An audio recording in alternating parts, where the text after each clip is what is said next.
Parte 1. La única vez que me acerqué lo suficiente al alfa más peligroso de Monterrey para tocarle la mano, no fue para suplicarle. Fue para dejarle un sobre negro junto a la copa de whisky y decirle al oído, sin temblar: tu prometido te va a vender esta noche. No levanté la voz. No hacía falta. En ese salón lleno de alfas perfumados con poder, de políticos sonriendo con los dientes y de guardias con el dedo cerca del gatillo, una advertencia dicha en susurro podía pesar más que un disparo. Dante Ferrer alzó la mirada despacio. Nunca había visto unos ojos tan fríos de cerca. No eran los ojos violentos de un hombre impulsivo. Eran peores. Eran los ojos de alguien acostumbrado a decidir quién vivía, quién desaparecía y quién valía menos que un cargamento de armas. Durante 7 años odié esa mirada. Durante 7 años soñé con el momento en que él entendiera quién era yo. Pero esa noche todavía no. Esa noche solo vio a un supuesto beta de traje negro, cabello recogido, guantes blancos y una bandeja vacía entre las manos. Intenté alejarme en cuanto solté el sobre, pero Dante me sujetó la muñeca con una rapidez brutal. Y entonces pasó. Sus dedos cerraron justo sobre la cicatriz en forma de media luna que me había quedado a los 17 años, la noche en que el sello Ferrer fue estampado en mi expediente como si yo fuera mercancía. Mi cuerpo reaccionó antes que mi cabeza. El miedo no se olvida. El cuerpo del Omega se acuerda incluso cuando uno se obliga a sobrevivir como beta. Se me cortó el aire. Él también lo sintió. No sé si fue la forma en que me puse pálido, o el temblor que no pude contener, o el débil aroma a azahar mojado que se me escapó debajo del bloqueador de aroma. Pero sus ojos cambiaron apenas 1 milímetro. Eso, en alguien como Dante Ferrer, era un terremoto. ¿Quién eres?, preguntó. Yo tiré de mi mano. Alguien que no quiere verte muerto. Él no me soltó. Atrás de nosotros, la orquesta seguía tocando. El salón brillaba con lámparas de cristal, mesas cubiertas de terciopelo oscuro y el murmullo elegante de la gente rica que se cree inmune al horror mientras el horror les sirve la cena. El prometido de Dante, Adrián Salvatierra, estaba al otro lado del salón, sonriendo para los fotógrafos.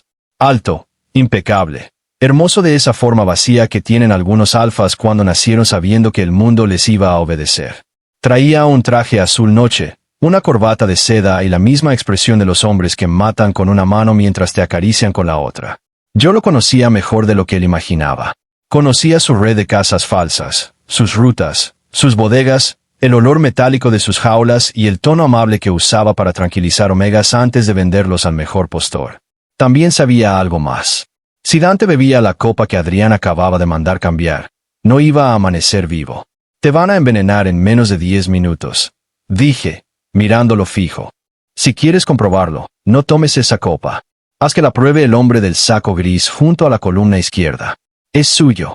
Por primera vez, Dante siguió mi mirada. El hombre del saco gris evitó verla. Eso bastó. Dante soltó mi muñeca. No gritó. No hizo escena. Solo levantó un dedo.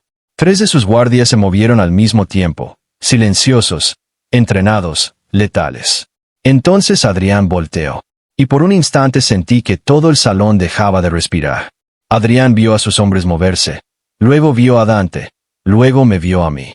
Lo reconocí en su expresión antes de que reaccionara. No supo quién era yo, pero sí supo que alguien había roto el guión. Sonrió. Y sonriendo, llevó la copa a sus propios labios. No la bebió. La dejó caer. El cristal estalló contra el mármol justo cuando la música se detuvo. La primera bala sonó medio segundo después. Todo explotó. Los invitados empezaron a gritar. Las luces se apagaron de golpe en un ala del salón. El humo saltó de una mesa cercana, y alguien aventó una lámpara al suelo para sembrar pánico. Yo ya me estaba moviendo. No porque fuera valiente.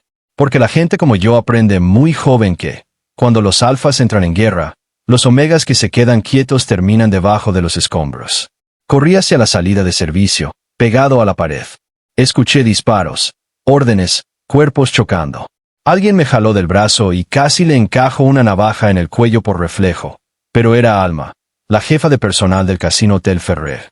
Gael, susurró, usando el nombre falso con el que me había metido ahí.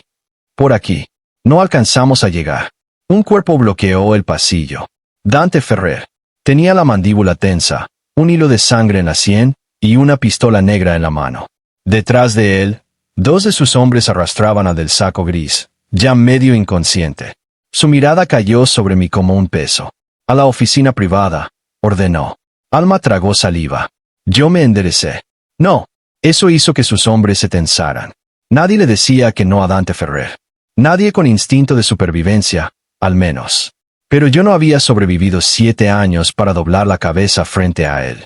Ya te advertí lo que tenía que advertirte, dije. Si quieres seguir vivo, revisa tus cámaras, revisa la cocina y no dejes salir a Adrián por la puerta norte. Tiene un chofer en la segunda rampa del estacionamiento. Ahora suéltame. Dante dio un paso hacia mí. Su aroma me golpeó incluso debajo de mis bloqueadores. Cedro, humo oscuro y tormenta contenida. Un alfa dominante. Uno de esos que no necesitan levantar la voz para controlar una habitación. Y aún así, lo que me sacudió no fue su poder. Fue la memoria. Un almacén húmedo. Una fila de jaulas. Un sello rojo con su apellido. Un muchacho alfa de traje negro firmando sin mirar. Mi hermano llorando. Yo pidiendo ayuda. Y esa voz fría diciendo, sáquenlos de aquí. Los monstruos no siempre te venden con las manos. A veces te venden con una firma. No te estoy pidiendo permiso, dijo Dante. Yo lo miré con todo el odio que había aprendido a esconder durante años. Yo tampoco te lo pedí cuando me mandaste al infierno. Silencio. No fue un silencio vacío. Fue uno de esos que abren una grieta en el piso. Alma me vio como si acabara de perder la razón. Los hombres de Dante cambiaron de postura. Y Dante no dijo nada. Solo me observó. No creo que en ese momento entendiera lo que acababa de escuchar. Solo supo que yo no era un empleado cualquiera y que había una historia entre su apellido y mi rabia. Eso fue suficiente para volverme peligroso. Llévenlo arriba, ordenó al fin. Con vida. Sin tocarlo más de lo necesario. Yo saqué la navaja del antebrazo en un segundo. Uno de sus guardias apuntó. No me encierren, advertí. Entonces deja de actuar como si fueras a huir. Solté una risa seca. Porque voy a huir. Dante bajó la pistola. Un gesto mínimo. Una concesión rara. No antes de decirme cómo supiste lo de Adrián. Debería haber corrido en ese instante. Debería haber aprovechado el caos, las luces rotas, el humo, la sangre, la confusión. Debería haber desaparecido como hice siempre. Pero desapareciendo nunca encontré a mi hermano. Y yo había entrado al Imperio Ferrer por una sola razón. Los expedientes. Las rutas viejas. Los nombres de los compradores. La lista completa de omegas que habían sido movidos por esa organización 7 años atrás. Nicolás tenía 13 años cuando me lo arrebataron. Si seguía vivo, sus huellas tenían que estar en algún archivo. Si estaba muerto, yo necesitaba saber dónde lo habían dejado. Respiré hondo. Guardé la navaja. 5 minutos, dije. Solo 5. Después me voy. Dante me sostuvo la mirada. Eso lo decides tú si sigues siendo un empleado. Si ya entraste en mi guerra, lo decido yo. Lo odié por decir eso. Lo odié más por la parte de mí que recordó, con amarga claridad, que así hablaban todos los hombres con poder cuando creían que el mundo era suyo. Pero lo seguí. No porque confiara en él, sino porque a veces, para destruir a un monstruo, primero tienes que entrar a su casa y cerrar la puerta detrás de ti. Y esa noche, mientras el hotel temblaba bajo un intento de traición, yo no sabía que estaba a punto de descubrir algo mucho peor que la verdad sobre Adrián. Iba a descubrir que Dante Ferrer no era el único que me había vendido. También era el único capaz de hundir todo su imperio para deshacerlo. Pero para entonces, yo todavía quería verlo arder.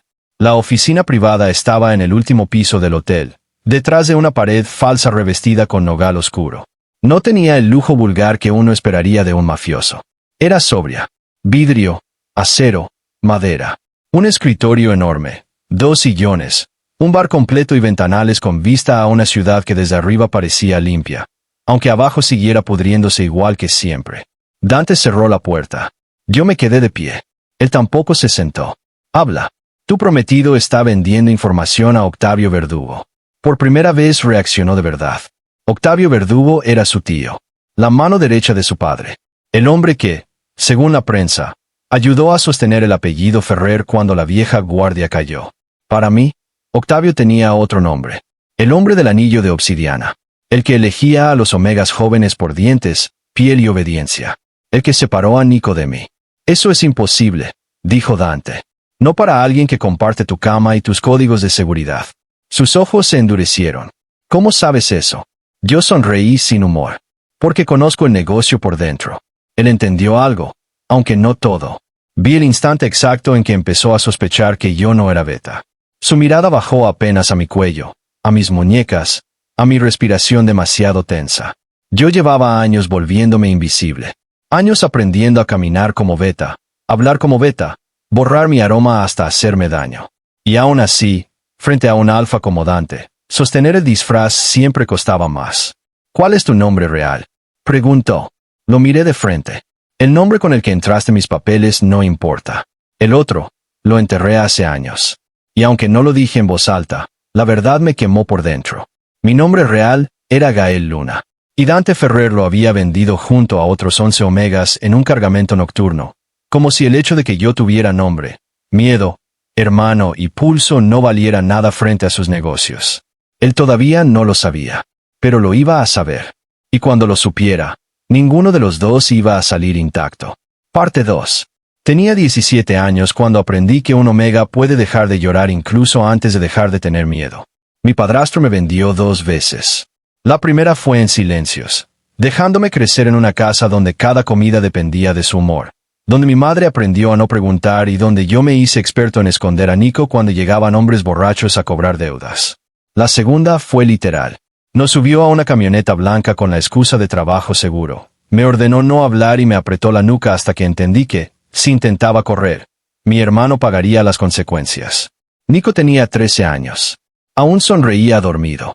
Aún me tomaba la mano en público cuando tenía miedo. Lo odié por seguir creyendo que yo podía protegerlo. Lo odié más porque yo también lo creía. Nos llevaron a una bodega cerca de la carretera vieja, donde ya había otros Omegas. Algunos eran apenas mayores que Nico. Otros estaban drogados. Algunos tenían marcas recientes en la piel. Ninguno levantaba mucho la voz. El miedo, cuando se vuelve rutina, te enseña a ahorrar energía. A mí me separaron de Nico cuando llegamos. Le rompí la nariz a un guardia por tocarlo. Ese fue mi primer error. El segundo fue mirar hacia la oficina de cristal que estaba arriba y ver a un joven alfa firmando documentos con la cara vacía de alguien agotado. Traía traje negro. El apellido Ferrer grabado en el anillo. La postura tiesa de quien ya había aprendido a cargar poder aunque todavía no terminara de cargar su propio dolor. No sabía su nombre entonces. Solo sabía que todos se enderezaban cuando él pasaba. Solo sabía que uno de los hombres dijo, el heredero ya autorizó el traslado. Yo logré zafarme un segundo y le grité. No recuerdo las palabras exactas. El pánico vuelve borrosas algunas cosas. Pero sí recuerdo el tono. Recuerdo que le dije que había un niño. Que no nos llevaran. Que por favor. Él ni siquiera me miró directo. Venía saliendo de una llamada. Se pasó la mano por el rostro, fastidiado, y dijo sin detenerse. Sáquennos de aquí. Eso bastó. Una frase. Una firma. Un gesto. Hay vidas que se rompen con menos. Aquella noche hubo un incendio durante el traslado. Nunca supe si fue accidente, pelea entre grupos o intento de robo de mercancía humana. Solo recuerdo humo, puertas abiertas, hombres disparando, el olor espantoso del plástico derritiéndose y la mano de Nico soltándose de la mía cuando alguien me empujó al suelo. Lo busqué gritando hasta quedarme sin voz. No lo encontré. Me rescataron 2 días después en una carretera secundaria, delirando, con fiebre, una costilla rota y un pedazo de etiqueta clavado en la piel de la muñeca. El sello me dejó la cicatriz que Dante tocó aquella noche en el salón. Una mujer Omega me escondió durante meses en una pensión de Saltillo. Luego me enseñó a sobrevivir, a usar bloqueadores, a falsear papeles, a mentir sobre mi condición secundaria, a sonreír como Beta, moverme como Beta y desaparecer como alguien que ya entendió que el mundo siente menos culpa cuando te vuelve invisible. Aprendí rápido porque no tenía opción. Durante años cambié de nombre, de ciudad, de trabajo. Lavé platos. Conté inventarios. Dormí en cuartos prestados. Reuní datos. Escuché demasiado. Descubrí que las redes que movían Omegas desaparecidos tocaban puertos, campañas políticas, casas de seguridad, clínicas privadas y fundaciones falsas. Y siempre, aparecían 2 apellidos. Salvatierra. Verdugo. El apellido Ferrer salía menos de lo que yo esperaba, pero no por inocencia. Salía donde importaba, rutas, permisos, protección, lavado. Con el tiempo entendí algo que me revolvió el estómago. Dante Ferrer había heredado un imperio podrido y estaba intentando limpiar partes visibles del negocio. Drogas más discretas. Menos secuestros directos. Más inversiones legales. Mejor imagen pública. La ciudad lo llamaba moderno. Más inteligente que su padre. Hasta noble, a veces. Eso me daba asco. No hay nobleza en quien acomoda un infierno para que huela menos feo. Llegué a Monterrey bajo el nombre de Gael Navarro, beta administrativo, 24 años, sin familia, sin historial médico complicado y con referencias falsas impecables. Conseguí entrar a la cadena hotelera Ferrer por una vacante menor en control nocturno. Pasé desapercibido durante 6 meses. Y entonces encontré la primera pista real de Nico. Un expediente incompleto, escondido entre registros financieros viejos. No tenía su nombre, pero sí el código del convoy donde lo vi por última vez. Transferido a una casa Aurora, después redirigido a una clínica privada que ya no existía.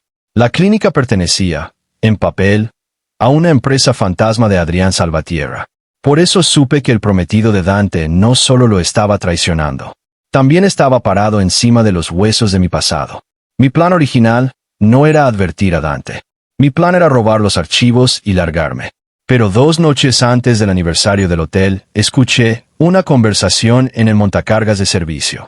Adrián iba a usar el evento para liquidar a Dante y culpar a un grupo rival. Octavio quedaría como apoyo. La transición del poder sería limpia, elegante, irrefutable. Y todos los archivos que yo necesitaba desaparecerían con Dante muerto. Así que lo advertí. No por lealtad, no por compasión, porque si Dante Ferrer caía antes de abrirme su bóveda, Nico se me iba a morir por segunda vez. Sentado frente a él esa misma noche, con la ciudad brillando a nuestras espaldas como si nada, entendí que había cruzado un punto sin retorno. Octavio no trabaja solo, dije. Tu prometido le abrió acceso a cámaras, entradas de proveedores y códigos de cocina. El veneno entró por sommeliers, no por seguridad. Dante había mandado a analizar la copa. Lo vi por la llamada corta que recibió y por cómo apretó la mandíbula al colgar. ¿Cuánto tiempo llevas observándome? Preguntó. Lo suficiente. Eso no responde nada. Ni tú has respondido todo lo que debes desde hace años. Sus ojos se clavaron en mí. Hubo un golpe discreto en la puerta. Uno de sus hombres asomó la cabeza. Señor. Salvatierra escapó por la rampa norte. 2 muertos. Verdugo no aparece. Dante cerró los ojos un segundo. Solo un segundo. Pero fue suficiente para que se le viera el cansancio real, el que no enseñaba en público. Encuentren a mi tío, ordenó. Vivo. Cuando volvió a verme, ya traía otra vez esa máscara de acero. Ahora tú. Me puse tenso.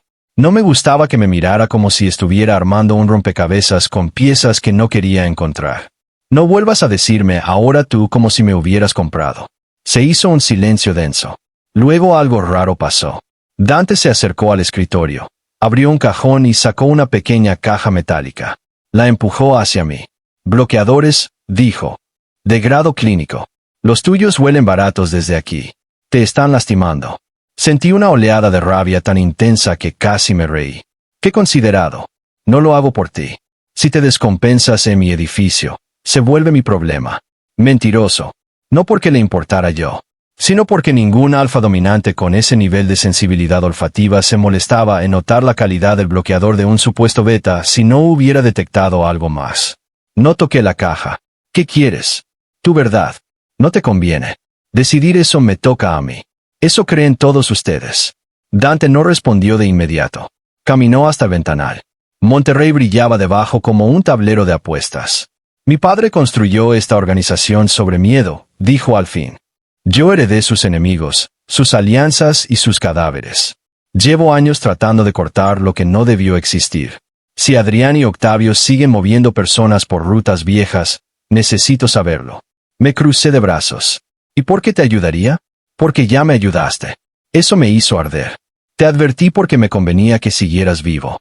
No confundas eso con confianza. No la confundo. Se volteó. Pero reconocí tu cara cuando me hablaste. No de nombre. No de lugar. De otra cosa. De miedo viejo. Eso no se finge. Lo odié por ver demasiado. No sabes nada de mí. Entonces explícamelo. Yo debería haberme ido ahí. De verdad. Debería haber roto la ventana si era necesario. Bajar por la escalera de emergencia. Perderme en la madrugada y volver a empezar. Era lo que mejor sabía hacer. Pero Dante nombró a Octavio. Y cuando lo hizo, volví a ver el anillo de obsidiana arrancándome a Nico. Quiero entrar a tus archivos históricos, dije. Dante ni parpadeó. No. Entonces no hay trato. Me moví hacia la puerta, pero su voz me detuvo. Si te dejo entrar, verás cosas que no podrás olvidar. No me di la vuelta. Yo dejé de olvidar hace 7 años. Otra pausa. Luego escuché un pitido electrónico detrás de mí. Volteé. Había abierto una puerta oculta junto al librero. Del otro lado no había lujo, sino una sala más pequeña, blindada, con archiveros, pantallas y una caja fuerte digital empotrada. Mi pecho se apretó tanto que por un segundo creí que iba a perder el aire. Ahí estaba, la garganta del monstruo, los nombres, las rutas, la verdad. Dante me observó como si supiera que acababa de poner una cuerda entre los dos. «¿Entras conmigo?», dijo. «No tocas nada sin que yo lo vea. Y si mientes, se terminó». Lo miré. «Si mientes tú, te entierro con tus propios archivos». No sonrió. Yo tampoco. Y así fue como el hombre que me vendió sin mirarme me abrió la puerta de su memoria. Parte 3. Los archivos viejos olían a papel caro, polvo limpio y secretos demasiado tiempo guardados. Dante no exageró. Había cosas que no podían olvidarse después de verlas. Transferencias sin nombre, solo por código de edad, sexo secundario y compatibilidad. Rutas disfrazadas de reubicación. Pagos triangulados con fundaciones médicas. Acuerdos firmados por empresas legales. Informes de personal desaparecido. Listas negras. Fotografías. Lo peor no era que existieran. Lo peor era lo bien organizadas que estaban. El mal, cuando tiene presupuesto, se vuelve meticuloso. Me concentré en no temblar. Dante se dio cuenta de todos modos. «Siéntate», ordenó. «Estoy bien». «No lo estás». Me odié por lo mucho que quería seguir negándolo, porque la verdad era que el olor de esa sala me estaba rompiendo por dentro. Algunos papeles tenían el mismo químico industrial del convoy, donde perdí a Nico. Mi cuerpo lo recordó antes que mi razón. Sentí náusea, calor, el inicio de una reacción que no podía permitirme frente a un alfa dominante. Abrí la caja de bloqueadores clínicos con dedos rígidos. Dante no comentó nada. Solo bajó la vista un momento cuando me administré la dosis debajo de la lengua. «No me mires», solté. «No te estoy mirando como crees». Eso me arrancó una risa amarga. «No sabes cómo creo». «Tienes razón. Solo sé que llevas mucho tiempo sobreviviendo solo». No supe qué responder a eso. Se sentó frente a una terminal y empezó a buscar por fechas, sellos, permisos.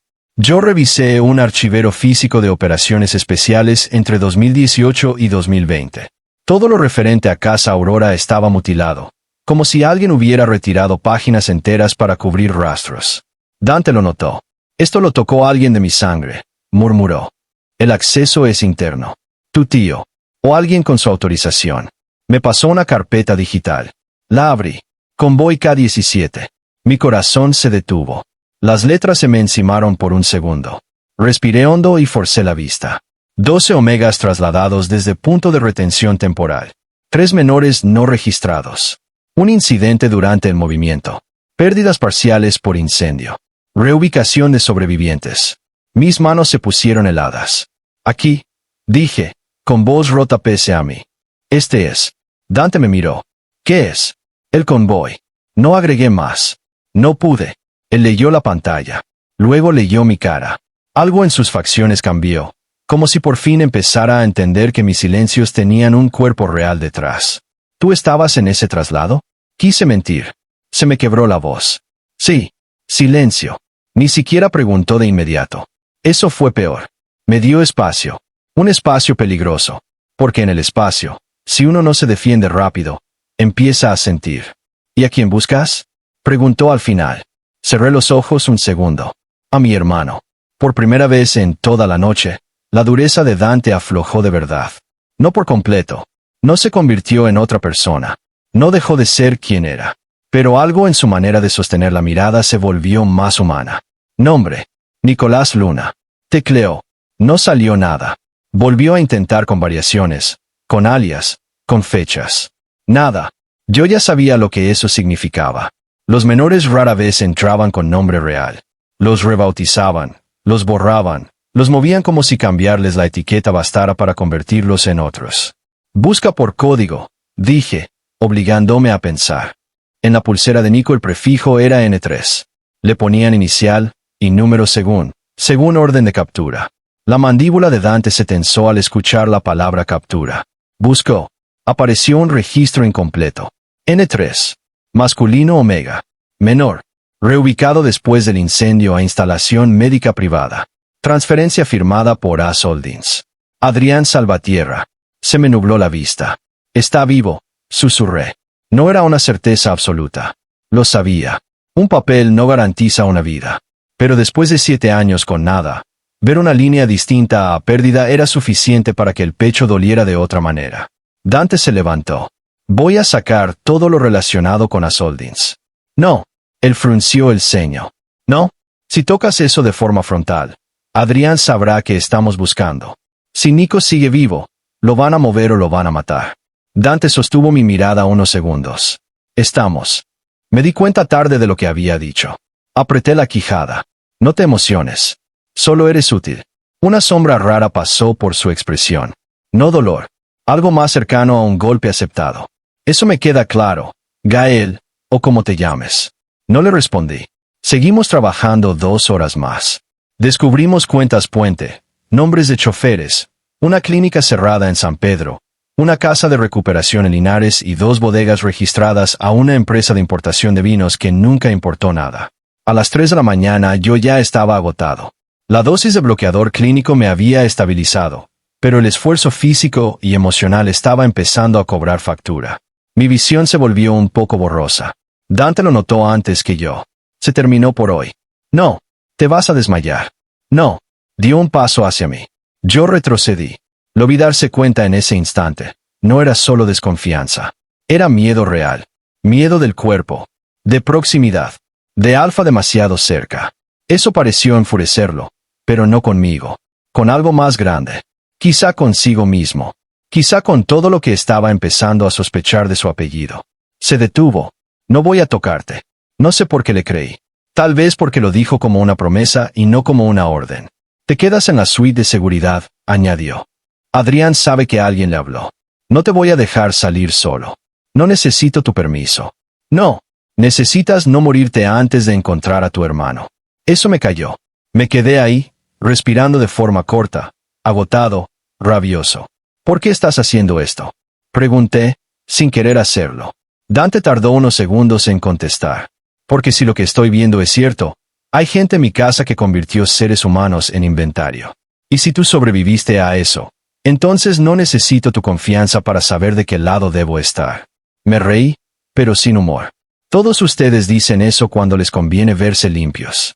No intento verme limpio. Eso me hizo levantar la mirada. No había orgullo en su cara, ni cinismo, solo una dureza amarga. Intento ver que tanto de esta basura sigue vivo por mi culpa. La frase se quedó entre nosotros, pesada, incómoda. Yo no iba a absorberlo, ni un poco. Pero esa fue la primera vez que Dante Ferrer sonó como un hombre al que le empezaba a importar la verdad más que la imagen. Y por eso fue la primera vez que sentí algo peor que odio. Sentí duda. La duda es peligrosa cuando una ha construido toda su fuerza alrededor de un enemigo claro. Porque si el monstruo no es exactamente como lo imaginaste, entonces el dolor ya no sabe dónde clavarse. La suite de seguridad era demasiado elegante para llamarse encierro, pero seguía siendo encierro. Habitaciones amplias, cocina pequeña, baño de mármol, cámaras afuera y un guardia en la puerta. No dormí. Me senté en el piso junto al ventanal, con una manta en los hombros y la ciudad flotando abajo, preguntándome en qué momento había empezado a dejar que Dante Ferrer entrara no en mis planes, sino en mis recuerdos. Poco antes del amanecer, la puerta sonó. No era el guardia. Era Dante. Traía café y un sobre delgado. Lo dejó sobre la mesa, sin intentar acercarse demasiado. Encontré esto en un archivo físico que no estaba digitalizado, dijo. Esperé a que se fuera. No se fue. Abrí el sobre. Adentro había una copia vieja de una hoja de traslado. Convoy K-17. Debajo, en tinta negra, una firma. Dante Ferrer. Sentí que el piso se me hundía. Yo ya sabía. Claro que sabía. Había visto esa firma años atrás. Borrosa. Desde el terror. Pero tenerla enfrente, limpia, nítida, con su nombre entero estampado como quien firma un pedido de muebles. Me partió algo que yo creía ya muerto. Levanté la vista. Dante estaba inmóvil. No lo recordaba, dijo. Y yo lo odié tanto por esa frase, por esa maldita honestidad tardía, que me levanté de golpe y aventé el papel contra su pecho. Yo sí. Parte 4. Si hubiera tenido una pistola esa mañana, tal vez le habría disparado. No para matarlo, para obligarlo a sentir algo parecido a lo que yo había sentido durante años. La certeza de que alguien más decidió sobre tu cuerpo sin preguntarte, sin mirarte, sin darte el lujo de importarle. El papel cayó al suelo entre los dos.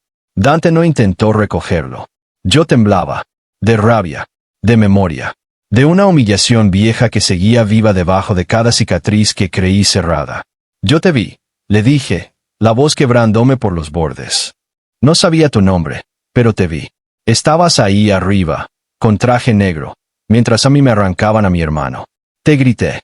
Te pedí ayuda. ¿Y sabes qué hiciste? Firmaste. Ni siquiera volteaste bien. Él recibió cada palabra sin interrumpirme. No sé si eso me calmó o me enfureció más. Yo no sabía que estaban moviendo, dijo al fin. Me reí con un sonido roto. Ah, bueno. Entonces todo bien. No sabías. Claro. Pobrecito heredero cansado, firmando personas por error. Sus ojos destellaron, pero no de ira. De algo más crudo. Culpa. No te pido que me excuses. Qué bueno, porque no iba a hacerlo. Te estoy diciendo la verdad. Y yo te estoy diciendo lo que vale tu verdad para alguien que pasó 7 años buscando a su hermano con tus rutas metidas en la piel. La respiración empezó a fallarme. Las emociones intensas siempre empujaban mi sistema demasiado cerca del colapso, especialmente después de tanta supresión química. Quise ocultarlo. No pude. Dante dio un paso. No te acerques, sí sé. Se detuvo al instante. Eso me desconcertó más de lo que debió. Voy a llamar a una médica Omega, dijo. Tu presión está. No necesito nada de ti. Necesitas estabilizarte. Prefiero morirme. La frase salió antes de que pudiera detenerla. Y entonces el cuarto quedó quieto. Demasiado quieto. Dante bajó la mirada un segundo, como si esa línea hubiera golpeado más hondo de lo que mostraba. Cuando volvió a verme, su voz había cambiado. Ya no era la del jefe. Era la de un hombre hablando desde un lugar que no enseñaba. No digas eso frente a mí. Yo apreté los puños. ¿Por qué? ¿Porque te harías sentir peor? Porque ya permití demasiadas muertes por no mirar de frente. No supe qué hacer con eso. Lo odiaba. Seguía odiándolo. Pero la verdad, dicha sin maquillaje, puede ser insoportable incluso cuando viene del enemigo correcto. La médica llegó 20 minutos después. Se llamaba Rebeca. Era Omega. Mayor. Seca y profesional. No hizo preguntas que no fueran necesarias. Me revisó, cambió mis bloqueadores, me regañó por el abuso de supresores de mala calidad y me obligó a comer algo. Dante se quedó fuera. Agradecí eso. Cuando Rebeca terminó, me habló claro. Tu cuerpo está harto de que lo obligues a no existir. Si sigues así, la siguiente crisis no va a ser un desmayo. Va a ser un colapso hormonal. Y no te vas a levantar tan fácil. Asentí sin ganas. Ella guardó sus cosas y bajó la voz. No sé qué historia traes con ese alfa, pero si decidió traerme a mí en vez de intentar resolverlo por su cuenta, ya hizo más que muchos dominantes. No es elogio. Es información. Úsala como quieras. La odié un poco por decir eso. Cuando se fue, Dante entró de nuevo. Yo ya estaba vestido, con mi mochila en la mano. Me voy. No, no vuelvas con eso. No es por control. Adrián ya sabe que alguien lo traicionó y mi tío no aparece. Eres objetivo. Fui objetivo mucho antes de cruzarme en tu camino. Sus hombros se tensaron. Lo sé. Eso me hizo daño de una manera que no esperaba. Porque lo dijo aceptándolo. No huyendo. No escondiéndose detrás del yo no sabía. Quiero otra cosa, dije al fin. Quiero ver la bodega de la carretera vieja. Él me miró fijo. ¿La del convoy? Asentí. Si el archivo físico sobrevivió, quizá hay algo más. Marcas, rutas, gente. Lo que sea. Es peligroso. Perfecto. Estoy acostumbrado. Dante se pasó la mano por la nuca, pensando. Voy contigo. Ni en sueños. No te estoy preguntando. ¿Y ya empezaste otra vez a creer que puedes decidir por mí? No. Estoy asumiendo que si mi tío usó esa ruta una vez, puede seguir siendo clave. Y si tú eres la pieza que conecta Salvatierra con ese traslado, no te voy a dejar meterte solo en una trampa. Lo miré con furia. No necesito que me protejas del infierno que tu apellido construyó. No, pero quizás si necesitas a alguien que sepa cómo entrar sin que nos maten antes de sacar respuestas. Tuve ganas de rechazarlo solo por orgullo, por dignidad, por odio, por el deseo feroz de no deberle nada. Pero Nico seguía adelante de todo eso. Siempre Nico. Así que fui.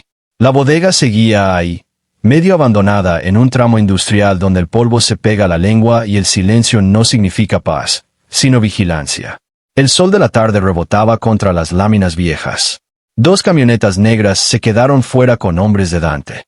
Él y yo entramos por una puerta lateral oxidada. Nada me preparó para lo que sentí al cruzar. Mi cuerpo recordó primero el olor a metal, aceite viejo, humedad. El eco. La sombra de las jaulas ya no estaba, pero yo la vi de todos modos. Dante me observó de reojo. No dijo nada. Lo agradecí. Fuimos avanzando entre estructuras vacías hasta llegar a una oficina elevada de cristal rajado. Yo subí primero. Quería estar arriba. Quería ver desde donde él me había ignorado. Quería poner mis pies ahí y no desmoronarme. En los cajones no había mucho. Facturas rotas, sellos, una libreta con nombres parciales, una caja fuerte pequeña sin código.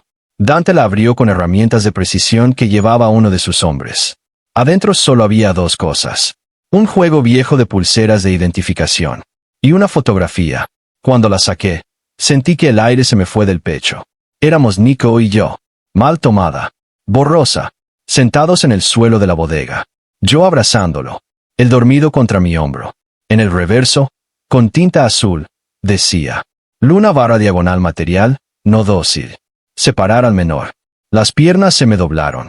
No lloré fuerte, ni bonito, ni cinematográfico. Solo me partí en silencio, inclinado sobre esa foto, como si la versión de mí que había prometido no quebrarse al fin se hubiera cansado de sostenerse solo por terquedad. Y entonces, sin tocarme, Dante se arrodilló frente a mí. No puso una mano en mi espalda.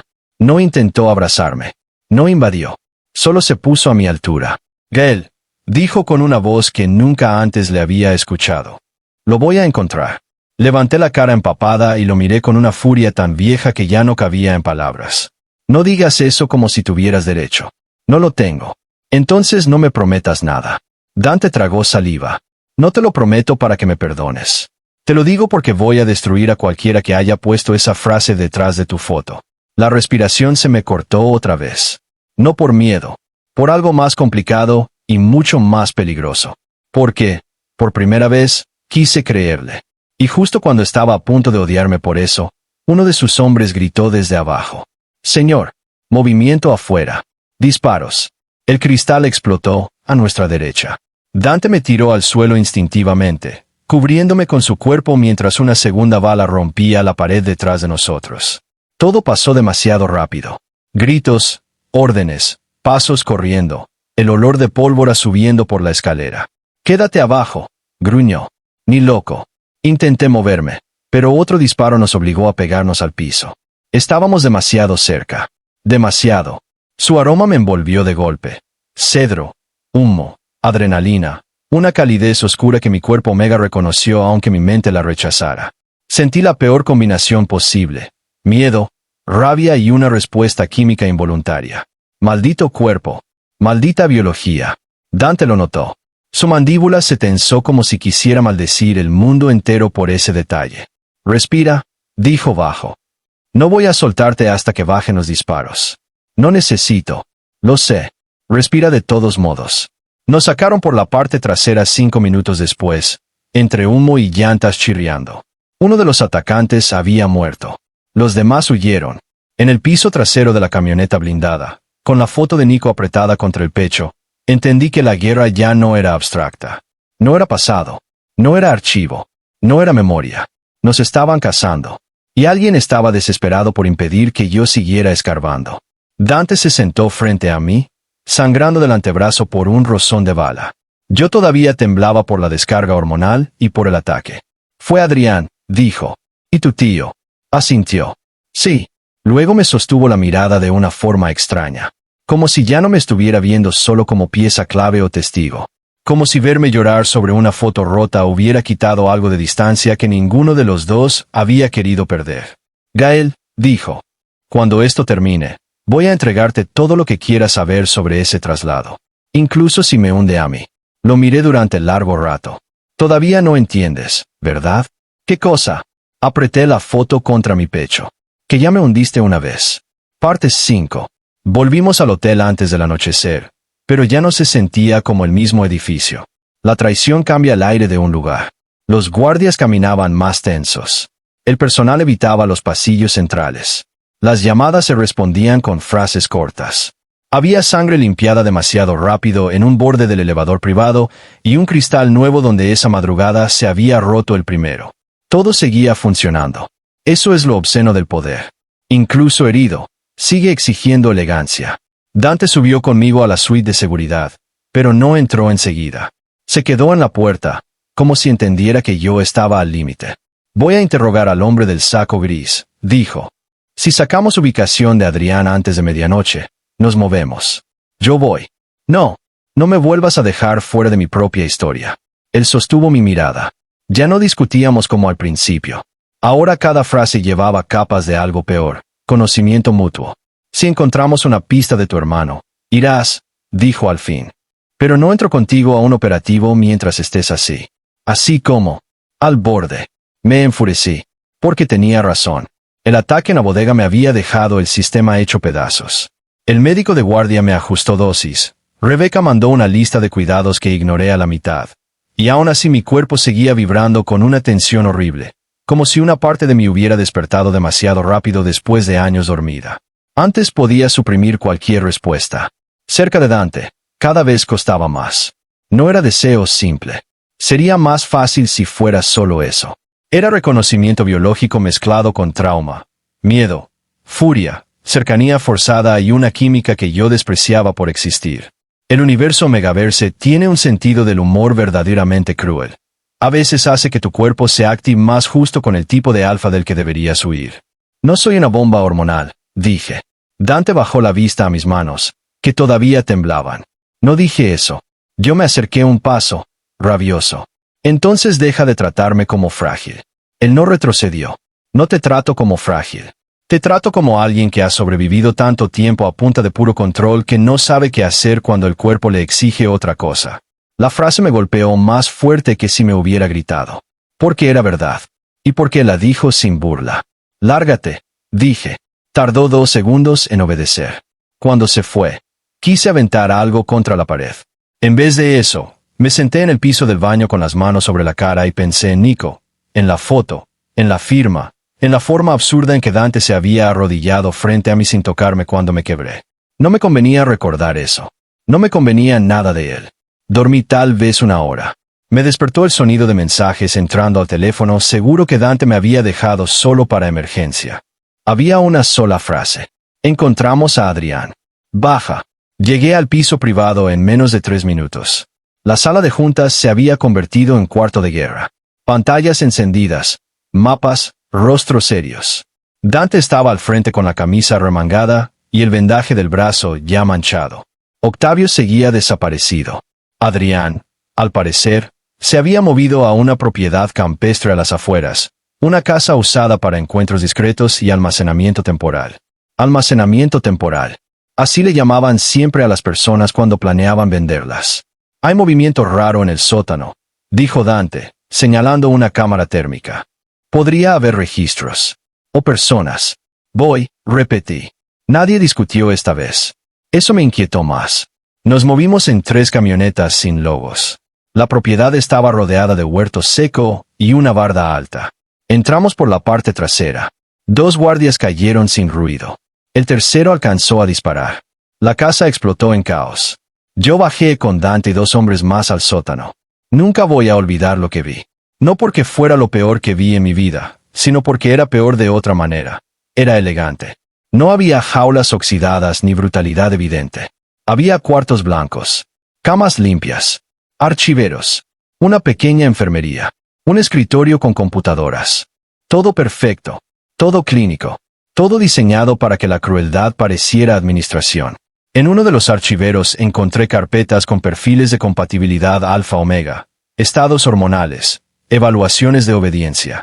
En otro, fotografías de menores ya adultos, actualizadas con nuevos nombres. Las manos me temblaban tanto que apenas podía pasar las hojas. Dante estaba en la terminal principal cuando yo encontré el nombre. No Nicolás. Néstor. Néstor Luna. 20 años. Estado: transferido a instalación costera bajo custodia especial. Mi respiración se congeló. Ahí estaba. Ahí estaba. 7 años después. Vivo. Con otro nombre, pero vivo. Sentí que iba a caerme. Dante llegó a mi lado en 2 pasos. Yo le mostré el expediente sin poder hablar. Él lo leyó. Su rostro cambió. No era alivio. No del todo. Era furia concentrada. Tenemos puerto, dijo. ¿Dónde? Tampico. Bodega marítima a nombre de una exportadora. Salida programada mañana al amanecer. No pensé. Corrí hacia las escaleras. Dante me alcanzó arriba antes de que llegara al patio. Gael. Me zafé. Lo van a mover. Lo sé. Entonces suéltame. No sin plan. Me sostuvo de ambos brazos y por un segundo el mundo se redujo a eso. Su agarre firme. Mi respiración desbordada. La noche alrededor. Los hombres moviéndose. Las luces de la casa tomada. La verdad de Nico latiendo entre nosotros. Escúchame, dijo con una voz dura que me atravesó. Si sales así, te van a usar contra él. Si tú caes, él cae. Necesito que pienses. Pensé en decirle que no me diera órdenes. Pensé en morderle la mano. Pensé en romperme. En vez de eso me quedé quieto, respirando como pude. Dante aflojó un poco el agarre, pero no me soltó del todo. Vamos a sacarlo, dijo. A ti. A él. A todos los que sigan ahí. Levanté la mirada. No me prometas salvaciones en plural cuando todavía cargas mi infierno en singular. La frase le pegó. Lo vi. Aún así no soltó la línea. Entonces déjame hacer una cosa bien. Maldito. Maldito por sonar sincero cuando yo más necesitaba que fuera fácil odiarlo. Nos preparamos para salir antes de medianoche.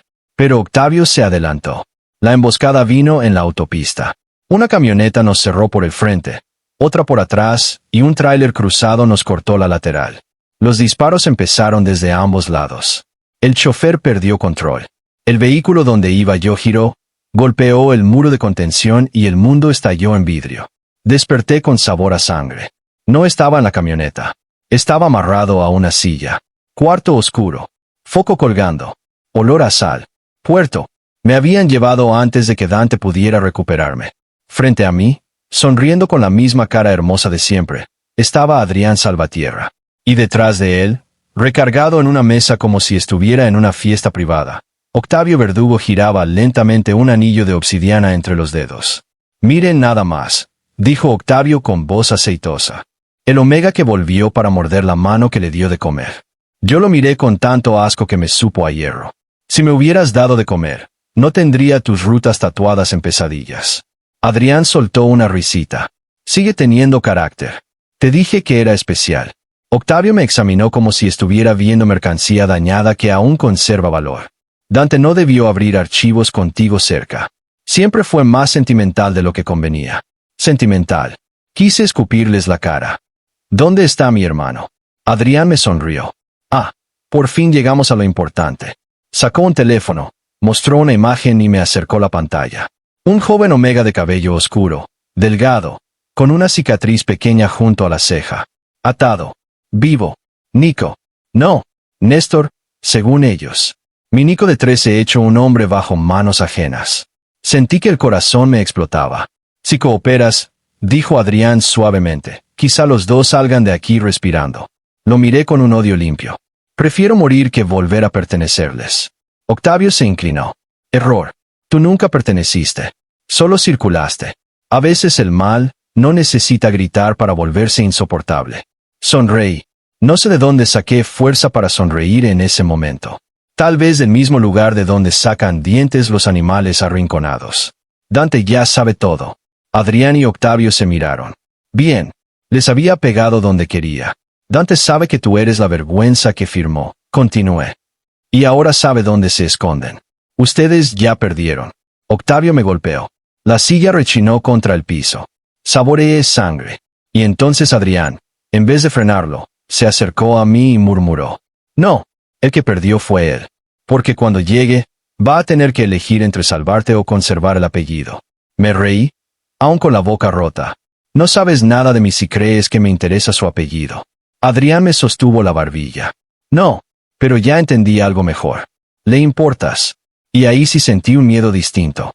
No por mí. Por lo que Dante fuera capaz de hacer si eso era verdad. Parte 6. No sé cuánto tiempo pasó antes de que empezaran los disparos. En un puerto el sonido rebota distinto. El metal lo multiplica. El agua se lo lleva y luego te lo devuelve más frío. Octavio salió primero, maldiciendo. Adrián me dejó con 2 guardias y se fue hacia arriba, sin perder la sonrisa. Yo me obligué a respirar despacio. Tenía las manos adormecidas por las ataduras, el pómulo ardiendo y la cabeza dándome vueltas, pero mi miedo ya se había transformado en otra cosa más útil.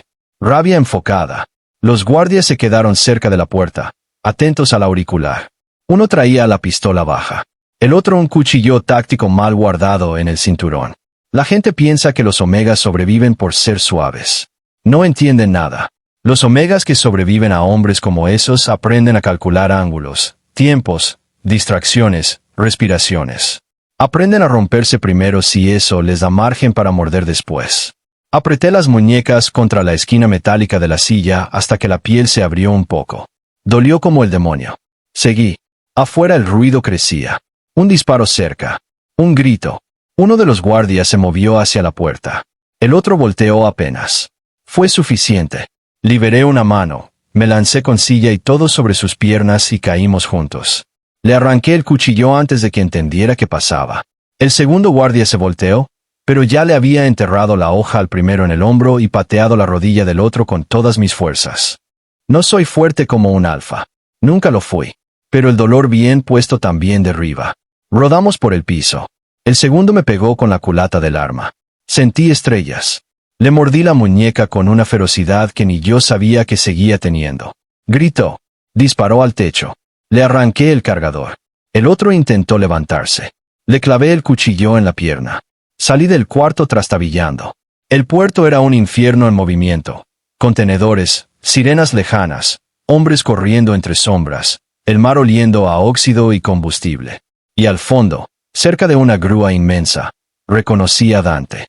Nunca lo había visto así. No por las armas ni por la violencia. Eso ya lo había visto. Sino por la cara. La máscara estaba rota.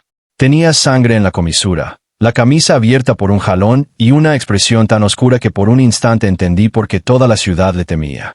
No parecía un hombre. Parecía la decisión final de algo. Me vio. Y el mundo se le redujo. Lo noté clarísimo. Dio un paso hacia mí. Pero Adrián apareció desde arriba del contenedor más cercano con un arma apuntándole a la cabeza a un joven de rodillas. Nico. El tiempo se partió. Mi hermano estaba más alto, más delgado, con la cara golpeada y los ojos encendidos de una forma que me destrozó. Los reconocí incluso antes de que me reconociera él. ¿Gael? Dijo, incrédulo. Casi me mató escuchar mi nombre en su voz adulta. Dante alzó las manos apenas, midiendo todo. Adrián sonreía. ¡Qué escena tan conmovedora!, dijo. El hermano perdido, el Omega rescatado y el Alfa arrepentido. Una lástima que no vayamos a ver el final juntos. Octavio salió de un costado con varios hombres más. Traía el anillo de obsidiana manchado de sangre. Entrega los discos duros y el acceso total a las cuentas puente. Dante, dijo. Y quizá te deje escoger cuál de los 2 Omegas vive. Se me revolvió el estómago. Dante no apartó los ojos de Adrián. Suéltalos. No estamos negociando personas, respondió Adrián con ironía. Qué noble te has vuelto. Algo en la cara de Dante se volvió más duro. Tienes razón. No negocio personas. Metió la mano al saco lentamente. Todos tensaron armas. Sacó una memoria externa pequeña y un llavero de acceso. Los dejó caer al suelo. Ahí están las cuentas, las rutas viejas y los nombres de protección política, dijo. Todo. Pero ellos se van primero. Octavio soltó una carcajada. Al final si eres sentimental. Dante sonrió apenas. Una sonrisa sin calor. No. Solo ya no soy tuyo. Lo siguiente pasó tan rápido que después lo recordé en flashes. Uno de los hombres de Dante, oculto entre contenedores, disparó la lámpara industrial sobre Adrián. Todo se fue medio a oscuras. Nico se lanzó de costado. Adrián disparó al aire. Octavio gritó. Dante corrió hacia mí. Yo hacia Nico. Las balas nos rodearon. Sentí una mano fuerte en mi espalda. Dante. Me empujó detrás de un montacargas justo cuando un disparo impactó donde estaba mi cabeza. Nico. Grité. Aquí. Respondió una voz rota desde la izquierda. Lo vi arrastrarse entre dos tarimas. Quise ir, pero Octavio lo agarró primero, jalándolo del cuello hacia él con un cuchillo en la garganta. Se acabó. Bramó. Se acabó ahorita. Todo se detuvo otra vez. Nico luchaba, pálido. Yo sentí que algo en mí se iba a romper de forma irreversible. Dante salió de nuestra cobertura antes de que pudiera detenerlo. No, susurré. Se puso a plena vista, desarmado. Desarmado. Frente a Octavio. Frente a Adrián, que ya se recuperaba de la caída con la camisa rota y el odio descompuesto en la cara. Suéltalo a él, dijo Dante. Y llévame a mí. Todos quedaron quietos, incluso Octavio. Yo también. Porque lo dijo en serio. No como teatro. No como movimiento táctico. Lo dijo con esa gravedad exacta de quien ya tomó la decisión y no piensa volver a cambiar. Dante, no. Quise gritar, pero la voz me salió rota, ahogada entre el ruido del puerto y el miedo que me había subido a la garganta como veneno. Él no volteó a verme. Eso fue lo que más me asustó. No porque me ignorara. Porque cuando Dante Ferrer tomaba una decisión de verdad, el mundo entero podía incendiarse y él seguía caminando igual. Octavio apretó más el cuchillo en el cuello de Nico. Una línea roja apareció en su piel. Vi a mi hermano tragarse el dolor en silencio. 7 años. 7 años me había pasado imaginando cómo sería encontrarlo. Siempre pensé que correría a abrazarlo. Que lo llamaría por su nombre hasta romperme. Que me pondría a llorar como un idiota en medio de la calle. La realidad fue distinta. La realidad fue ver un cuchillo en su garganta y comprender que el amor también puede ser un terror animal. Una desesperación tan antigua que te convierte la sangre en fuego. Suelta, muchacho, y recoge eso tú mismo, dijo Octavio, señalando la memoria y el llavero que Dante había dejado en el piso. Lento. Dante obedeció. Se agachó despacio, sin apartar la vista de Nico.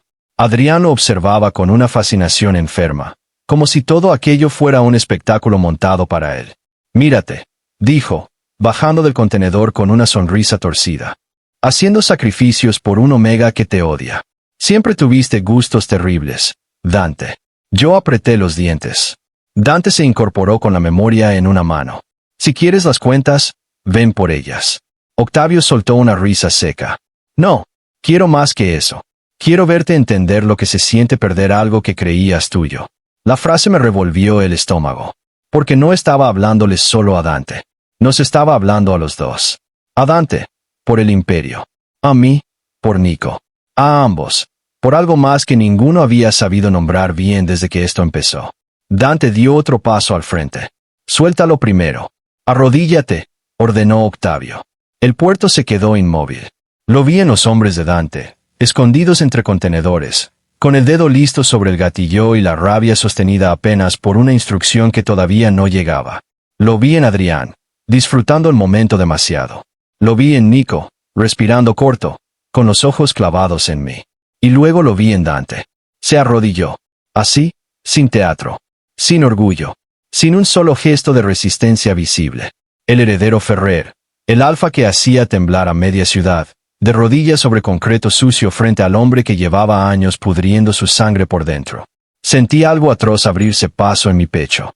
No alivio. No satisfacción. Algo peor.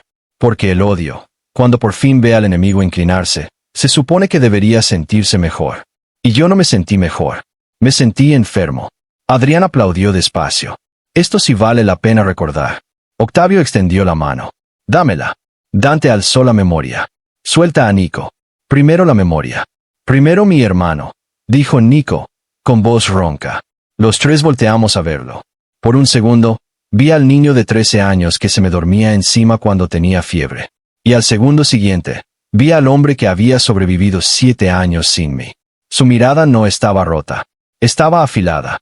Octavio lo jaló con más fuerza, pero Nico aprovechó el movimiento para ladear el pie y pisarle la espinilla con todo el peso del cuerpo. No fue suficiente para liberarse, pero sí para hacerlo trastabillar medio paso. Dante gritó una sola palabra. Ahora, El puerto reventó. Se encendieron de golpe 3 reflectores desde el extremo este, cegando a Octavio y a sus hombres. Al mismo tiempo, una grúa soltó un contenedor vacío justo detrás de la línea de Adrián, bloqueando su retirada. Los disparos empezaron antes de que yo pudiera moverme. Nico se dejó caer. Octavio lanzó el cuchillo. Yo sentí que el mundo se me detuvo. Pero Dante ya estaba corriendo. No hacia Octavio. Hacia Nico. Se aventó de frente y alcanzó a desviar el brazo de mi tío político con el hombro. El cuchillo rozó a Nico en la clavícula en vez de enterrársele al cuello. Dante recibió un disparo en el costado y siguió avanzando como si no lo hubiera sentido. Yo corrí al mismo tiempo. No pensé. No calculé. Solo corrí. Llegué a Nico cuando él intentaba arrastrarse detrás de una tarima rota. Tenía sangre en la camisa, los ojos enormes y la respiración cortada, pero estaba consciente. Gael, dijo, viéndome como si todavía no pudiera creerlo. Si eres tú. Me rompí por dentro. Sí, soy yo.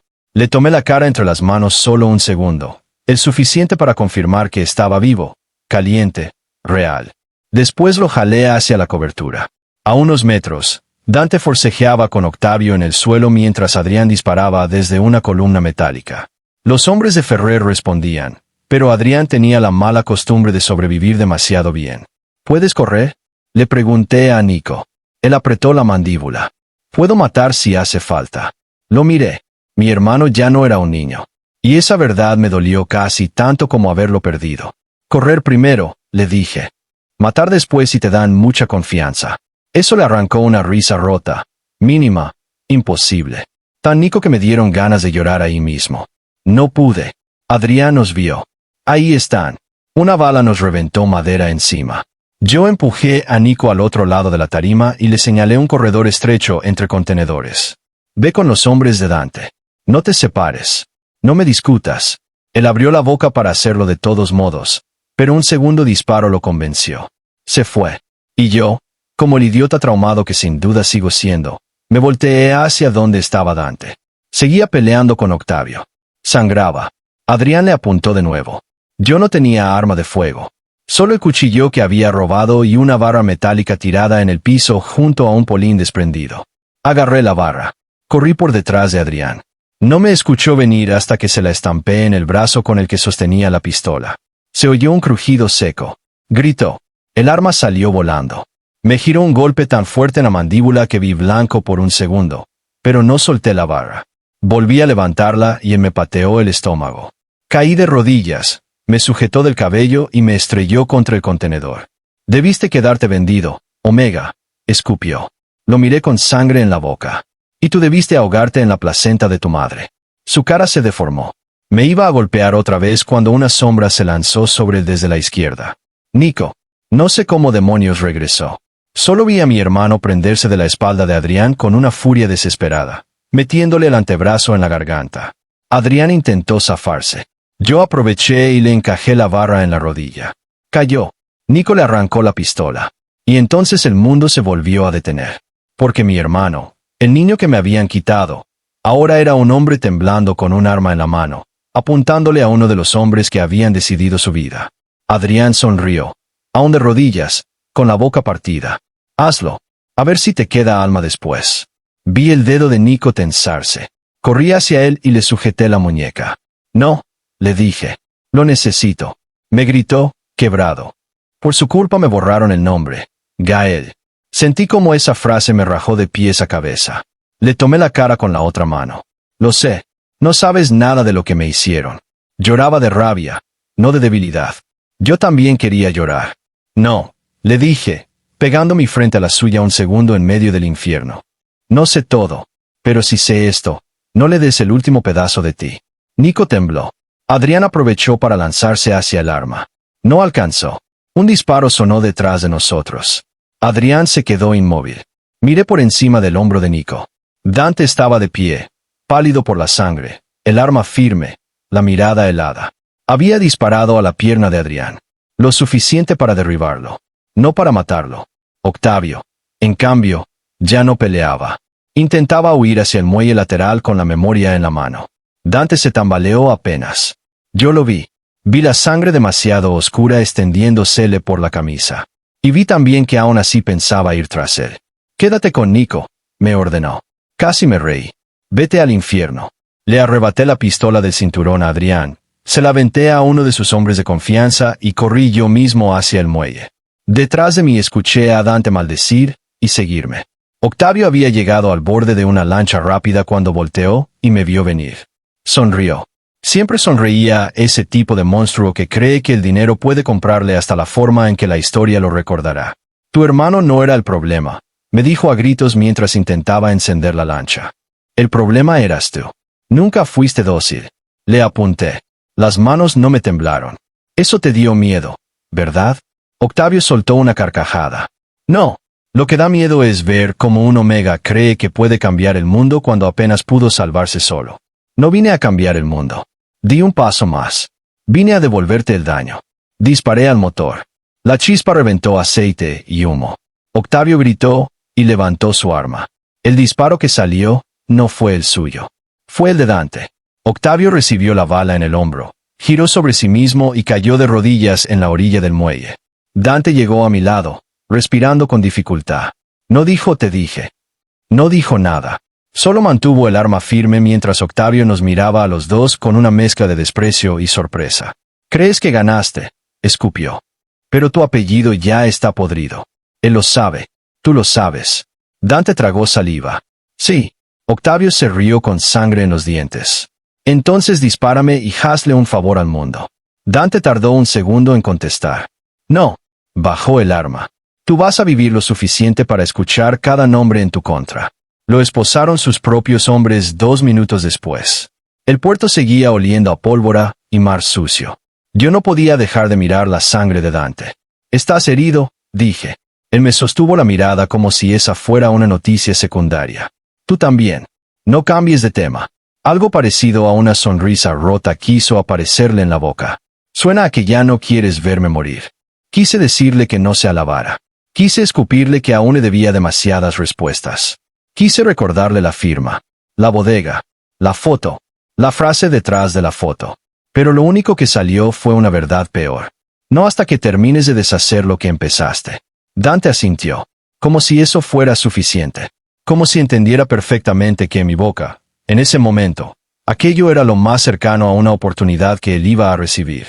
Y luego se desplomó. Parte 8. La sangre siempre se ve más oscura cuando le pertenece a alguien que no esperabas perder. Lo odié por hacerme sentir eso. Lo odié incluso mientras me arrodillaba junto a él en el concreto del muelle, presionándole la herida con ambas manos, manchándome entero, gritándole a los paramédicos que se apuraran como si mi voz fuera a cambiar algo. Dante abrió los ojos solo una vez. Lo suficiente para fijarse en mí. «Nico», murmuró. «Está vivo». Parpadeó despacio. «Bien». Quise sacudirlo. Quise pegarle por atreverse a sonar en paz. «No te me duermas, imbécil», le dije, la voz hecha pedazos. «Todavía no terminamos». No sé si me escuchó. Se lo llevaron consciente, pero apenas. A Adrián también. A Octavio lo sacaron esposado, gritando nombres, favores, amenazas, como todos los cobardes que descubren demasiado tarde que el poder no flota cuando ya se abrió la filtración correcta. Porque sí, Dante había hecho algo más esa noche. Cuando activó el operativo de puerto, no solo movió a sus hombres. Liberó los archivos. No a una sola fiscalía. A 3. A 2 periodistas. A una red civil que llevaba años documentando desapariciones de omegas y menores. Y a un notario blindado en Ciudad de México con instrucciones de publicar todo si él no confirmaba estar vivo al amanecer. Quemó su propio apellido desde adentro. Cuando supe eso, 3 horas después, sentado en una sala de urgencias con la camisa de Nico todavía manchada y mi cabeza apoyada contra una pared blanca, no sentí triunfo. Sentí vértigo. Porque una cosa es que un hombre diga «voy a arreglarlo». Y otra muy distinta es verlo apretar el botón que convierte a su nombre en cenizas. Nico estaba conmigo. Le habían curado la clavícula y revisado fracturas antiguas, marcas recientes, un historial médico que me costó media vida leer sin vomitar de rabia. No le dije nada mientras dormía en la camilla reclinable de observación. Solo me senté cerca, viendo la curva de su respiración, memorizando cada rasgo nuevo como si me estuviera aprendiendo mi propio hermano otra vez. Cuando despertó, ya estaba amaneciendo.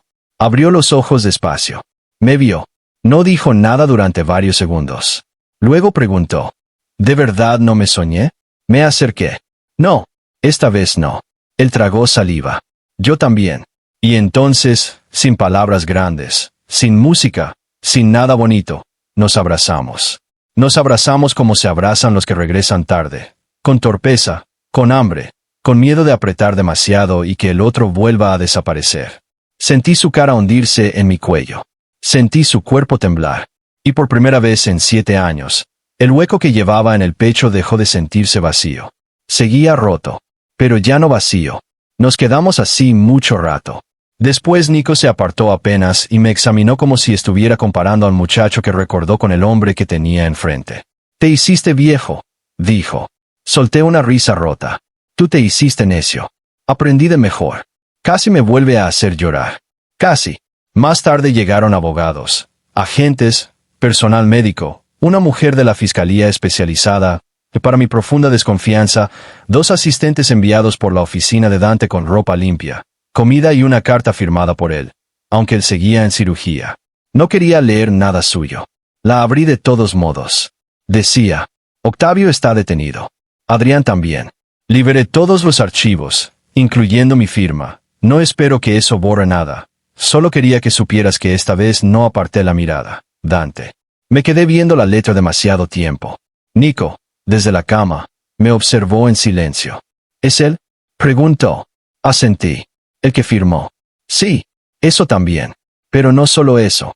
No sabía cómo explicarlo. No quería explicarlo. Nico miró la carta unos segundos.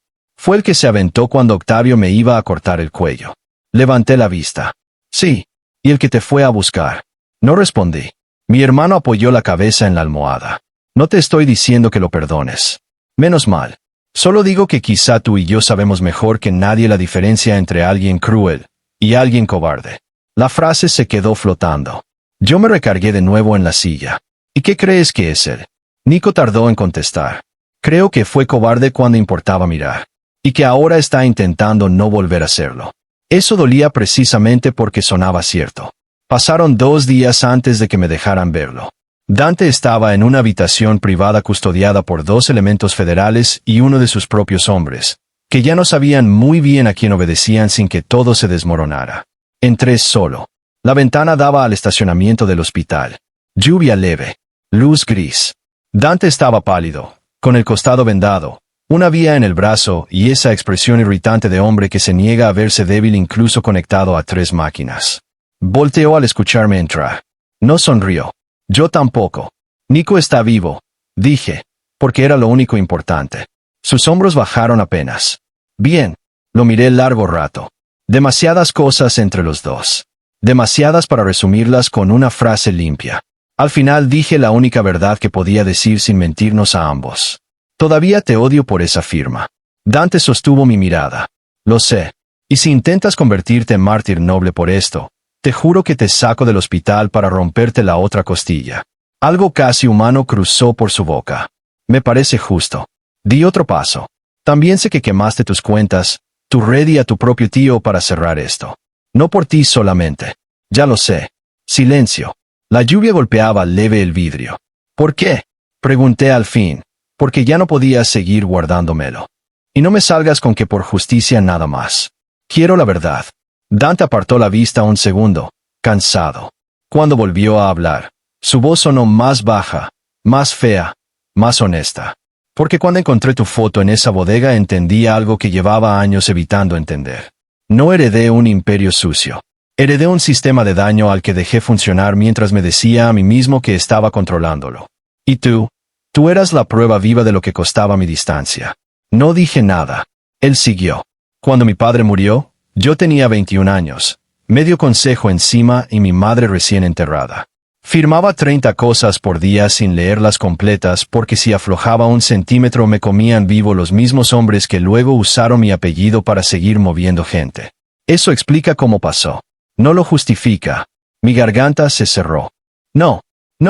Respiró despacio, como si cada palabra le costara físicamente. Y luego te vi. No sabía quién eras, pero te vi. Y cuando entendí que el omega de ese convoy eras tú, ya era demasiado tarde para no saberlo. Quise responder algo cruel. No pude. porque lo cruel, en ese momento, ya no alcanzaba para cubrir todo lo real. Me acerqué a la cama. No te voy a absolver. No te lo pedí. Ni hoy, ni rápido, ni porque te dispararon. Bien, lo observé unos segundos más. Pero tampoco voy a fingir que no vi lo que hiciste en el puerto. Dante cerró los ojos un instante. Cuando los abrió, su mirada se había suavizado apenas. Eso es más de lo que merezco. Y esa fue, quizás, la primera vez que quise tocarlo sin que mi cuerpo reaccionara por miedo o química. No lo hice. Todavía no.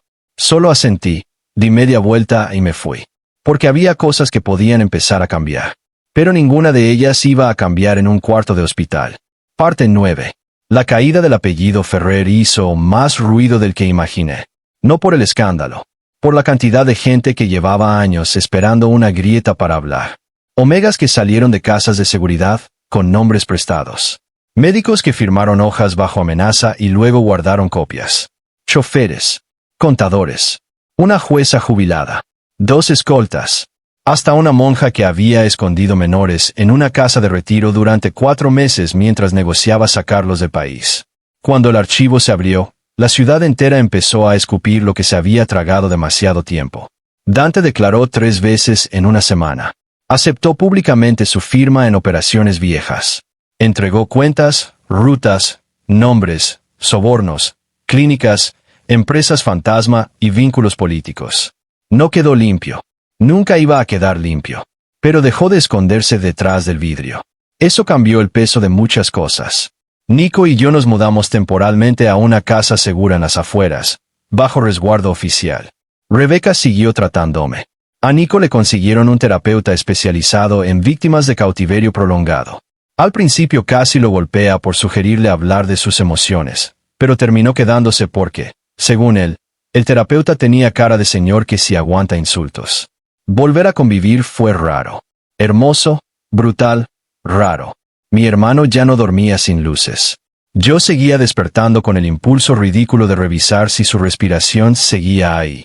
Él odiaba que le sirvieran agua como si fuera de cristal. Yo odiaba que fingiera estar bien cuando veía a una camioneta blanca pasar despacio frente a la reja. Nos aprendimos otra vez con paciencia rabiosa. Como 2 sobrevivientes que compartían origen, pero no el mismo naufragio. Una tarde, 3 semanas después del puerto, Nico apareció en la cocina mientras yo picaba fruta como si de verdad supiera cocinar. «Vas a ir a verlo, ¿no?» No levanté la cabeza. «No sé de qué hablas. Gael, por favor. A mí me secuestraron 7 años. No me idiotizaron». Solté el cuchillo. Está bajo arraigo preventivo y protección testifical. No es exactamente una visita casual. ¿Pero quieres ir? Apreté la mandíbula. Sí. No. Tal vez.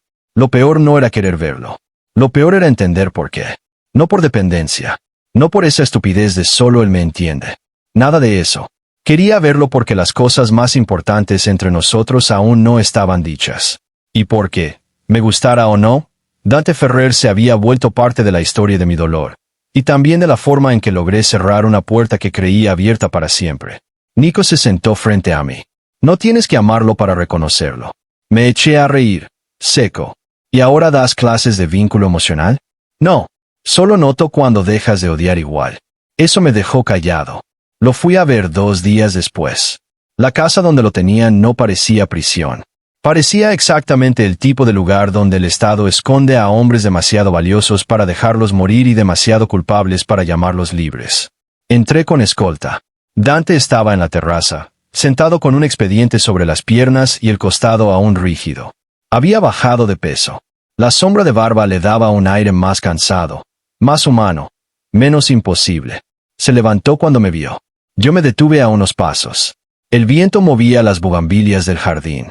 Todo se sentía ridículamente tranquilo para la cantidad de ruinas que había entre nosotros. Nico está mejor, dije. Dante asintió. Me alegra. No vine a darte reportes. Lo imaginé. Silencio. Después respiré hondo. Vine a decirte algo que no me gusta decir. Eso sí logró sacarle una mínima curva en la boca. Ahora sí me preocupaste. Lo fulminé con la mirada. No te emociones. Se quedó quieto, esperando. Me obligué a sostenerle los ojos. Ya no quiero verte muerto. La sonrisa se le borró por completo. No de decepción, de impacto. como si esa frase le hubiera pegado más fuerte de lo que estaba preparado para recibir. Gael, alcé una mano. No confundas nada. No es perdón. No es absolución. No es que olvidé. Es solo, tragué saliva, odiando cada sílaba, que ya no quiero cargar tu muerte encima también. Dante bajó la vista un segundo. Cuando volvió a levantarla, había algo desnudo ahí. Sin máscara. Sin sarcasmo. Sin el alfa. Solo el hombre. Gracias, dijo. Y fue insoportable porque lo dijo como si de verdad no esperara ni eso. Caminé hasta el barandal de la terraza y me quedé mirando el jardín. Dante no se acercó demasiado. Eso me gustó más de lo que quería admitir. Van a condenarte por parte de esto, dije. Sí. Y aún así entregaste todo. Sí. Volteé. ¿Por qué no huiste? Dante tardó. Porque pasé años diciéndome que controlaba el daño sin ensuciarme las manos. Huir habría sido la última forma de cobardía. Y porque si tú tuviste que vivir con mi firma encima, lo mínimo era que yo viviera con mi nombre entero frente a todos. La honestidad seguía siendo lo peor de él. Lo mejor también. No respondí enseguida. Él tampoco. Luego, muy despacio, Dante dijo. No espero nada de ti. Eso me hizo mirarlo fijo. Mientes un poco. Una exhalación casi divertida se le escapó. Está bien. Espero una cosa. ¿Cuál? Su voz bajó. La oportunidad de hacer algo que no te duela. No supe qué hacer con eso.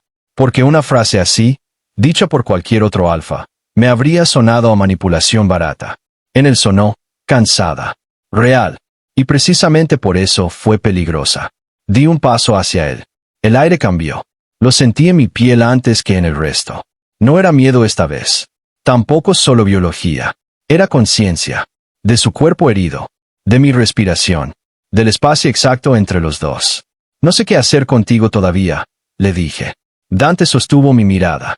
Entonces no hagas nada todavía. Nos quedamos así, demasiado cerca para llamarlo distancia, demasiado rotos para llamarlo comienzo. Y por primera vez, no sentí urgencia de huir. Epílogo. 6 meses después, abrimos la casa en una antigua finca restaurada al sur de la ciudad. No era enorme. No tenía nombre elegante.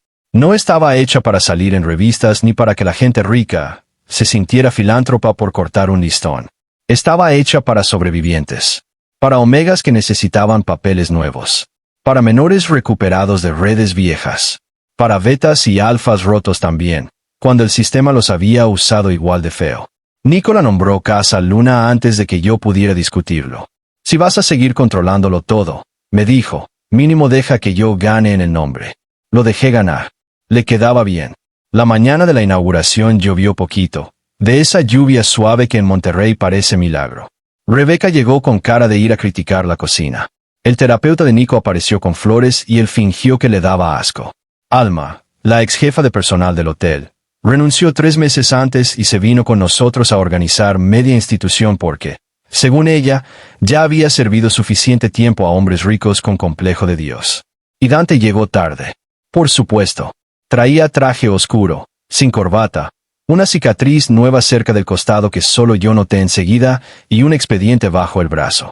Ya no pertenecía al apellido Ferrer del modo en que la ciudad lo recordaba. Había entregado acciones, perdió propiedades, declaró contra su propia red y seguía atrapado en procesos judiciales que le iban a costar años. Pero ahí estaba, sin escolta visible, sin teatro, como si hubiera entendido que el único modo de pararse frente a mí ahora era sin escudos. Nico lo vio entrar y se acercó primero, para sorpresa de todos. Yo me quedé donde estaba. Mi hermano lo midió 2 segundos y luego le dijo, no te pongas raro. Solo vine a decirte que el limonero que mandaste sí prendió. Dante parpadeó. Me alegra. Y que sigo vigilándote. Ahora sí se le escapó una sonrisa real. Eso me parece saludable. Nico lo dejó ahí y se fue con su taza de café como si acabara de emitir un comunicado internacional. Yo casi me reí. Cuando por fin quedamos solos en el corredor lateral, frente al jardín donde el limonero nuevo apenas empezaba a agarrar, Dante me tendió el expediente. Es la última resolución sobre las propiedades incautadas. Logré mover 2 a nombre del fideicomiso de Casa Luna. Lo abrí. Era real. Levanté la vista. Sigues intentando hacer cosas que no me duelan. Voy mejorando. Lo observé un momento largo. Habían pasado 6 meses. 6 meses de visitas tensas, conversaciones honestas, silencios extraños, Peleas más limpias, avances lentos, preguntas que nadie más habría tolerado y una verdad constante. Yo seguía sin perdonarlo por completo. Y él seguía sin exigírmelo. Eso importaba más de lo que jamás habría querido admitir. Nico dice que ya no te miro con ganas de apuñalarte, comenté. Dante alzó una ceja. ¿Y eso es bueno?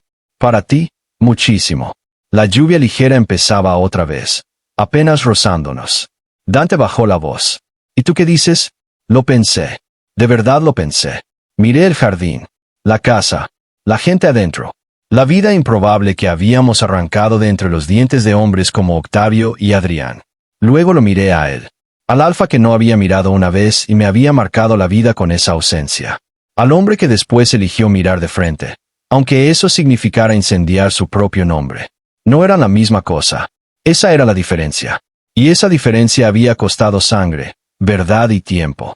Digo que ya no eres el hombre que firmó sin ver, respondí. Algo en su respiración cambió. Gael, pero tampoco voy a mentirte. A veces todavía me acuerdo y quiero odiarte otra vez. Dante asintió despacio. Lo sé. Y a veces te veo entrar aquí con cara de insomne terco. Solté aire, fastidiado conmigo mismo. Y ya no me sale. La lluvia le dejó una gota en la sien. No se movió. No dijo nada torpe. No quiso apurarme. Así que esta vez fui yo.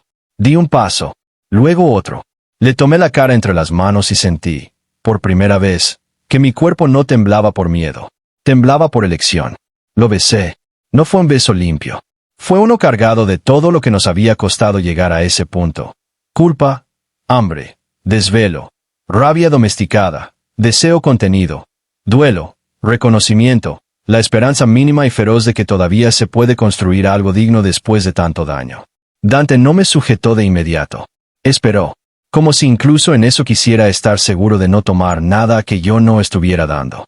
Cuando por fin sus manos tocaron mi cintura, fue despacio, con una reverencia rara, contenida, casi dolorosa. Me separé primero. Él apoyó la frente contra la mía, los ojos cerrados apenas un segundo. No sé qué hacer para merecerte, murmuró. Le di un golpe suave en el pecho. Empieza por no decir mamadas. Se rió. Una risa baja, cansada, real. Yo también. Y adentro, en la casa que levantamos con los restos de todo lo que nos quisieron arrebatar, Nico gritó desde la cocina. Si ya se besaron, vengan a cargar cajas o los corro a los dos. Me aparté con una sonrisa involuntaria. Dante abrió los ojos. Creo que tu hermano me aterra más que tú. Eso significa que está completamente recuperado. Entramos juntos. No como cuento perfecto. No como absolución milagrosa. No como almas limpias. Entramos como lo que éramos. Dos hombres que habían visto lo peor de su mundo y, aún así, eligieron no dejarle la última palabra. Y esa vez, por fin, nadie volvió a venderme. Ni el apellido, ni el miedo, ni la memoria, ni el amor.